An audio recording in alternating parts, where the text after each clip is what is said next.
we're starting this off at the tangent line problem. If you're good at algebra, then you'll be very good at this one too.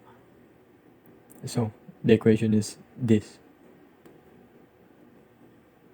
f prime is equals to the limit of f of x as delta x approaches to 0, or the limit of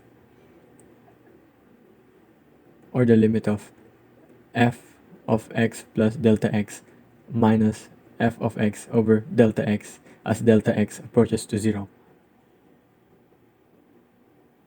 Oh, so for 1, let's solve it. So basically all you have to do is substitute on the f of x plus delta x is the x of your constant or binomial, trinomial. You replace it with x plus delta x, just like this one. The x gets replaced by x plus delta x. That's for every single x, including the constant, even if it doesn't have an x, but you won't put any x plus delta x there. And for the next one, you just subtract it with the f of x over delta x. Now, do be careful and not mess anything up, because if you mess one thing, your entire process will be wrong. So I'm just quickly solving for the FOIL method of x plus delta x raised to 2, or squared.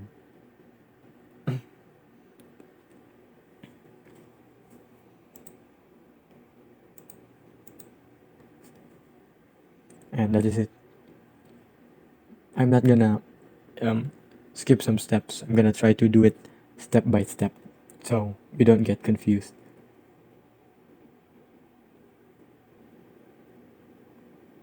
Plus 18x plus 18 delta x plus 8.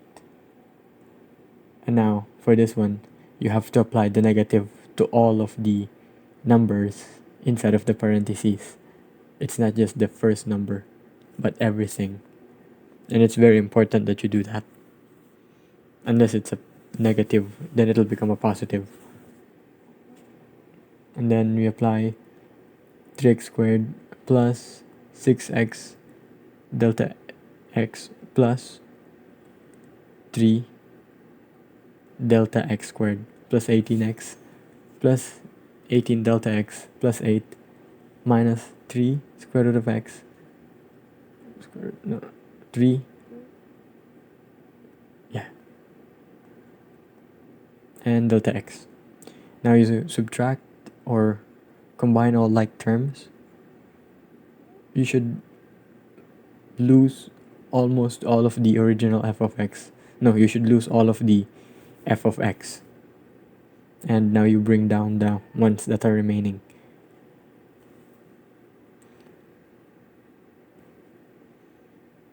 Which are 6x delta x plus 3 delta x squared plus 18 delta x.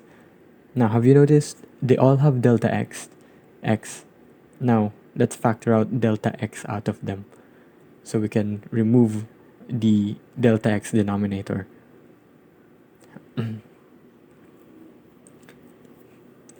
So delta x times 6x plus 3 delta x plus 18 over delta x.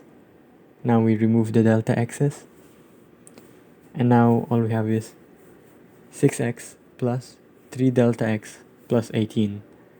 Now delta x is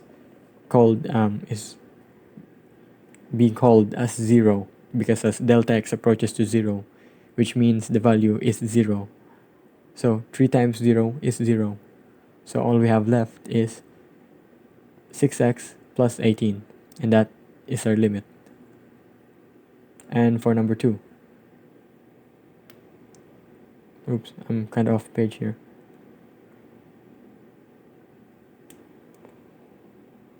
So just writing those again. So we now just do it all over again. So 8 times x plus delta x cube plus 10 times delta x plus x plus 3 minus 8x cubed plus 10x plus 3 over delta x. Now we just do the same thing. Now we can just copy that and just perform FOIL method again. Now that we've FOILed it 3 times, let's now put everything back together, which is those numbers.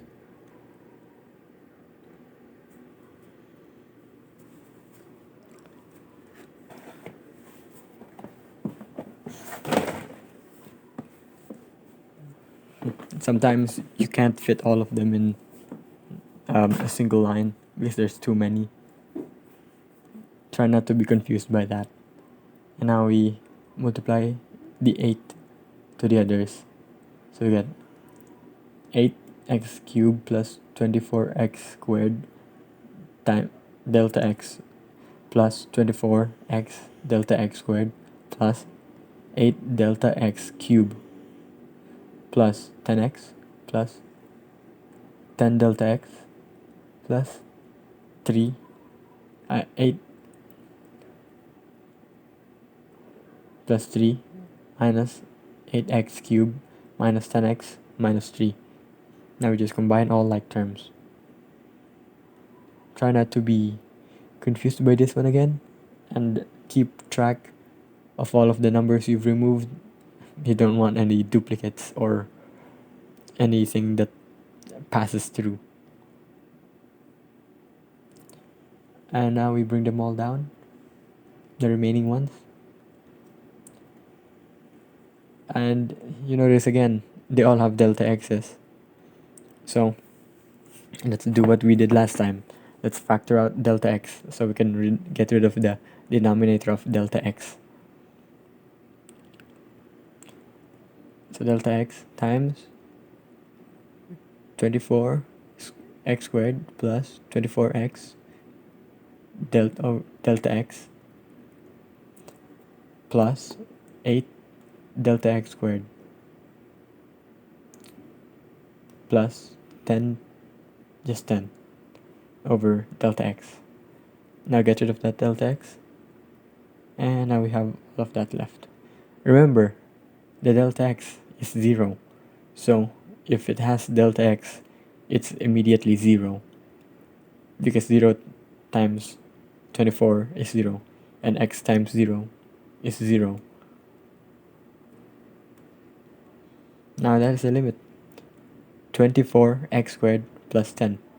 That is our limit as delta x approaches to 0. Nice.